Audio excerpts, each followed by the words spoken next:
Okay, we are back. we are live again here. Jeez Louise. Sorry, Good old guys. technology. I don't know. Sometimes technology just sucks. What can you do? You can just breathe. You can just breathe. There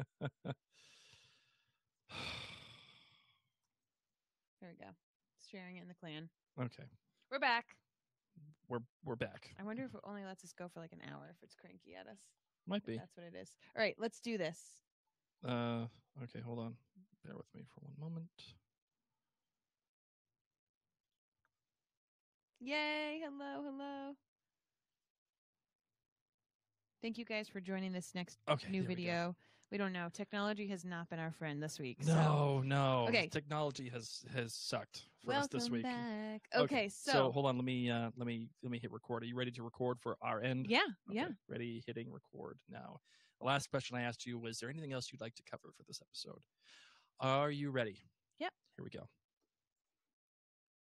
I loved Claire's outfit.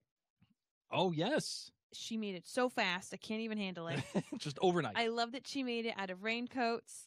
And just that whole scene, the extra little pockets, what she's bringing. Very, very well thought out. Very Claire. Blue once again. And when she and Brie were having that fight, she was wearing blue again. So I'm just loving that we're continuing this blue with Claire. And I just that little bit with Jamie and just Claire touching everything. One thing that I wanted to point out was how many times we saw her ring that Jamie had just given her. I really love to see the different rings that they are making sure to catch, and all but one shot of her hands was with Jamie's ring, right? Which was really cool. So how about you? The one thing that I loved most about this scene, and it's not anything different. I mean, it's not anything huge, but the emotionality of this scene is what is building up. It's this, we've talked a lot about this all season. Tension rising and falling. And you've done a good job when you can get tension to its absolute breaking point, only to have it go, to have it released again and only to be brought back up again. My one real love of this scene is right before she opens the door. And it reminded me of The Godfather. Right before Michael goes to kill the police guy and the other mob guy in the restaurant. He's in the bathroom. He's in the toilet. He has the gun in his hands. He looks at it. He's nervous, and he goes out and he opens the stall door. And as the stall door closes, you see his hands go on his face, and you're listening to this, and it's not going to make any more sense to you than whatever, but it goes on his face, and he touches his hair, and he just composes himself. And it's Claire's all of done this before. All of this is happening as the door closes, so it's closing on the camera. And Claire does the same exact thing. Right before she opens the door, she puts her hands on her face. And it's this moment. It's the show being patient with itself. And I cannot tell you how much I appreciate the fact that the show was patient with itself. That scene when Claire's looking at herself in the mirror, touching her face, like smoothing it out, looking at her hair. You don't have to have that scene. But that's a real genuine moment. It's taking its time to show you what she is feeling. And also, it's taking its time as Claire's going up the stairs, preparing herself, even walking up to Jamie. Even Jamie saying these kind of innocuous things like, what'd you do? Go to Glasgow for the ink? Like, what are we doing here? And even Claire saying to him, no, it's not Geordie. And then when she does say it and she says it's Claire, you don't see Jamie. You just see his head rise and then stay there. Just stays. I'm getting goosies. Right? And then he slowly turns. The tension is rising. The love, the passion, my heart is beating. Everything is churn at this point. And then the faint. And it's such an emotional release. you can't help but laugh. It's that nervous laughter. It's that loving laughter. Jamie, the king of men, sees Claire. You expect him to have this beautiful thing to say. You expect him to have the perfect words because he's the king of men, and he always has the perfect response, and he faints. Oh, my goodness gracious. Perfect. Perfect. Perfect. Perfect. Perfect. Perfect. Perfect. Perfect. Bam! Just like that. A winner! Oh, my good. Oh, God. Can't get enough. I can't get enough. Loved it. Loved it. You know who I always love to hear from? Who? Kendra. Oh, that's a good point. Let's get to it.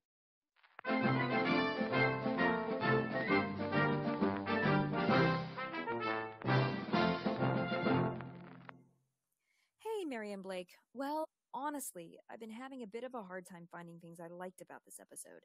I know this is an unpopular opinion, but the worst offender here is the script. So many lines here are clunkers, and it's to the detriment of the actors doing their best with what they're given. Here we get as Scottish as they come, followed by as serious as it comes. Katrina struggles here, though who can blame her? Another offender, besides the dialogue, is the pacing. We blow through some important stuff so fast, we get zero context. So important moments in the book where we establish new character insights get demolished, like the bones. Because they completely skimmed the significance in this just to set up an old murder mystery to be solved in the past, we aren't told that Claire, during her years as a surgeon, has been able to touch patients and instantly diagnose them by instinctively feeling their ailments. Joe Abernathy knows this already and has brought Claire the bones as a test. He wanted to see if she can do her little party trick with a dead person. Also, bringing up Jamie while standing over the bones of a nearly decapitated woman? Weird. It's almost as if we have to shove something in at the end completely unnecessarily. So that I don't sound relentlessly negative, I'll say I love Roger so much in this episode. Bree is growing on me, and the picture of Frank holding baby Bree made me tear up. Mm-hmm. I loved the shout out to Dark Shadows, and I loved the use of Diana's puddle prologue instead of the stones. It's one of the most beautifully crafted parts of the narrative and was a really clever transition. Finally, we get to the part where the pitchforks come out. But I'm sorry. They should have cut to black after the bell chimes. We did not need the print shop here. The feint and the pan to her shocked face and then boom, black. Talk about soapy. That's a Friday cliffhanger if I've ever seen one. Just you wait till Monday. The print shop should have been left intact in one single episode. This scene is so strong in the books, it makes no sense to break it up. I love Jamie fainting in the book. It's hilarious and adorable at the same time, but this feels less like much needed humor and more like melodrama, simply because of the way it's placed. Seems, however, that very few people share my opinion, and that's okay. I'll let you keep your print shop goggles, and in exchange, I give you 3 kilts. Oh. A generous 3 kilts. See you in 2 weeks for what I hope is a palate cleanser. Sayonara from Japan. Thank you, Kendra. Wow, Kendra. You know, I think we came on hard last episode. Yep. And I think you came out fists ablazing on this episode. I love it too. Love it. I love everything about it. I disagree with you on most of the points. However, I will agree with you on one point, which is this: the bones. The bones with Dr. Joe and Claire. It was wonky. It felt like it was shoehorned in. Random. It was like, so what random. What are we doing here with this? I didn't get it. I have an outlandish theory, but I didn't get it. Mm-hmm. I don't understand the context. I don't understand what they're trying to achieve. It just Like, what are we doing here? What are we doing? Are you Indiana Jones? Oh, out of man. nowhere. I was not a big fan. It just didn't make any sense. It felt like it was there to serve a purpose for later on, which is part of my outlandish theory. Well, let's get to it.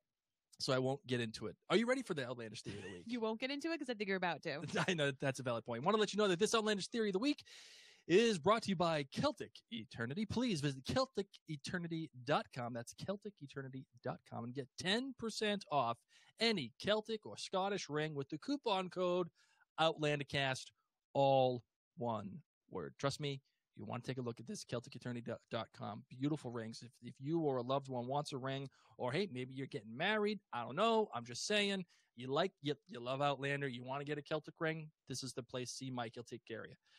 All right, you ready for the Outlander Theory of the Week now? Yes, I am. All right, so my conspiracy theory brain was all aflutter. Oh my god, I was going all through the roof with these bones, right? The bones. Oh, the bones is what it did it for you. Oh okay. my god. Okay. First I thought, oh, those are Claire's bones. She's looking at her own bones. I love this. Right? I love this. But then I realized that Dr. Joe said that the woman died when she was in her 40s. Claire right now is in her 40s. I don't think that they're going to have Claire die anytime soon, because if they did, there wouldn't be a show and there wouldn't be 1,500 more books that Diana wrote, right? So can't be Claire. But Claire is oddly aware of this person. She knows that she's a white female. She's in her 40s. And Joe tells her that. Yeah, and clearly they are setting something up here for later on, because I just got a feeling. I got a feeling. Right? You want to know who I think the bones belong to? Tell me, because I bet it's fun. Gayless Duncan. Interesting. That's who it belongs to. It's Gayless Duncan. Because it's a 40s female. It's someone that we already know. It's someone that Claire apparently obviously knows. And they find these bones in the Caribbean. Why do we need to already know this person? We have a whole season left to talk about. I just feel like they wouldn't have introduced it without us knowing who they were. So I feel like it's Gayless Duncan. That's who I feel like it is, because we know that she did not die from the Devil's Mark. She was spared to have the baby, which is part of the lineage for Roger Wakefield. So we know that she didn't die because Roger's there. So it's got to be Gayless. In my opinion, that's that. However, I have a 2-for-1 deal for you this week. I have 2 outlandish theories of the week, and I'm quite proud of this outlandish theory of the week. Do you remember how I said Jamie at one point last episode is going to have to choose between Claire and Willie? Yes. I feel like Claire at one point, because of this choice, is going to have surgery on either Jamie or Willie to save them. Specifically, because we saw the surgery portion, which is foreshadowing for what Claire's skills are, how she knows what she's doing. She's taking the tools back in time. She's taking the penicillin back in time. You needed to see that scene to see how much of a fantastic doctor she is, and that she knows what she's doing, so that when Jamie or Willie gets in trouble, she knows what she's doing. She will save them. Personally, I think she's going to save Jamie. I think it's more appropriate that she save Jamie, but it would be something. It would be poetic if she were to save Willie, the love child between Jamie and Geneva. I think that would be great. Those are my outlandish theories of the week. Charlie, what do you got for me? Mock me. Please hang up and try again. I'm going to give you lots of interestings. I'm going to get all the interestings. All the interestings. Okay, so can I do something a little fun? Yes, you can. We're going to play a game, guys. We're going to call a game called Miss Clairol and see how long it takes for Miss Clairol to get out of that hair. Because I have dark hair and my roots show up pretty strong by week 5 or 6. So I want to see. This was going to be my final thought, you know. Oh, what? The Clairol and every. The Clairol stays permanently when you travel through the stones. That's just that extra little hint of fairy magic that, boom, your hair is perfectly black. What do you think? How many weeks is it going to be until her grays start? I want to see if the roots grow. I want to see them roots grow. I want her to have awkward roots. Listen, you know what? I'll just. I guess that's what's happening to me right now. I'll just go straight into my final thought. My final thought is this. I was wondering how they were going to handle this, how they were going to handle aging Jamie and Claire. Okay. And, you know, for her being 40 some odd years old, she has great skin. She has flawless skin. Non-stop sunscreen. The same thing with Jamie. I feel like I think his hair has aged a little bit. It's become more orange, and I feel like it's more stringy. But that's just me. But I'm not going to get crazy about this. That's okay. I appreciate The that. way that I see it is Katrina Balfe is gorgeous. Yes. So is Sam Heughan. She probably is going to look like that when she is 40-something. Right. So let them just be gorgeous. Let them. These are the stars of your show. Damn the torpedoes. Are you saying I can't watch for Miss Clairol? Oh no, of course you can. I Okay. expect you to. I'm just saying, damn the torpedoes, and let the beautiful people be beautiful. Did she wear a French bra? That's what I want to know. A brassiere. It's from France. My darling, what do you got for your final thoughts? That is my final Oh, thought. that is the final I cannot thought. wait to see how long it takes for Miss Clairol to run out, or I want to know if it was permanent, semi-permanent, what's going on here. I want to see them roots. I love that she put in the zipper. I just love it all. And that was the other thing I was wondering is like, is she wearing the brassiere? Right. That's how it works. This is my deep level thinking at the end of a show like this. No, I loved this episode. There's so much that I'm looking forward to. I hope the whole next episode. Oh, the next episode, by the way, of course, they're skipping a week. They're going to have a little bit of a break. Yes. Those of you who are in the Rhode Island area, Rhode Island, Connecticut, Massachusetts. Yeah, the Southern New England area. We're going to be doing a Outlander cast meetup on Sunday night at 6:30 p.m. You can find more find more information on our Facebook site, actually, facebook.com/OutlanderCast. We have the event listed there, but that is going to be on Sunday, October 15th at 6:30 p.m. In Warwick, Rhode Island. And want to let you know that. We also wanted to let you know that we got something pretty fun, right? Yeah, we actually are kicking off the week of giveaways. Weekly giveaways from Outlander Cast. And this week, we are giving away a bee silver pendant inspired by Diana Gabaldon's upcoming book in the Outlander series, Go Tell the Bees That I Am Gone. And, of course, we will happily ship one free of charge to anywhere in the world.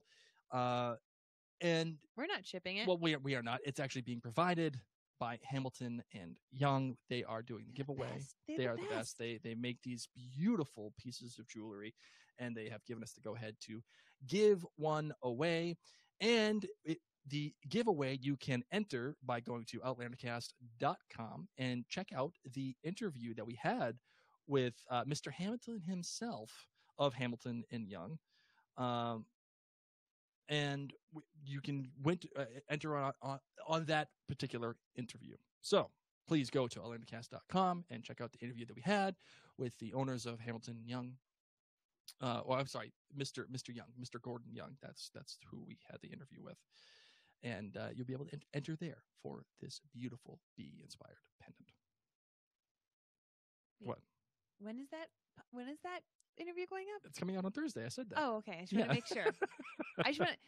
We have some people now on Facebook Live, and I don't want them to be heading to the website trying to enter a giveaway. Yeah, it's coming out. The interview is coming out on Thursday. Okay. You'll be able to enter there. Perfect. So. Good. And then every week you're going to be able to enter to win a different Outlander cast prize. Right. From now on. From different wonderful people who've been able to supply us with giveaways. So as we have done for the past, I think, 3 episodes, we are closing with a little bit of a surprise here, and I hope that you enjoy. I know that I enjoyed it, and that's all that matters. And then obviously it's my podcast. That's clearly all that matters. Cute. You ready to close it out? Yes, I am. You ready for the surprise? Do I say my name? Well, no. We can do the closeout over the surprise. Okay.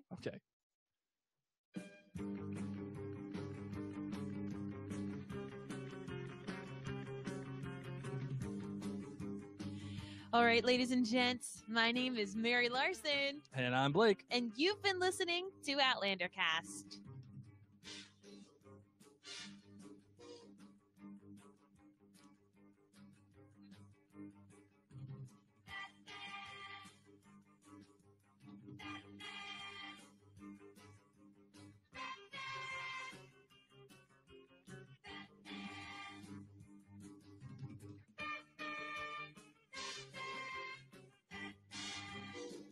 I love this song. I can tell.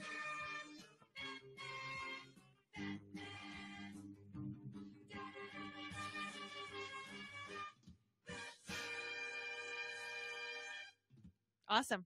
Thank you. Thank you all so much who've been joining on Facebook Live. Sorry that we had to start the video over. We truly appreciate it. Once again, the giveaway is going to be up Thursday. On Thursday, when that podcast episode the blog post goes up on Thursday. So keep your eyes there. Yeah, thanks for tuning in. Had a blast. And that's a scoop. So if you didn't get to listen to the podcast episode interview with Steve McNutt, totally recommend that you do that. And we will talk to you soon. Thanks so much for hanging out with us on Facebook Live. We really appreciate it. Bye, guys. Much love.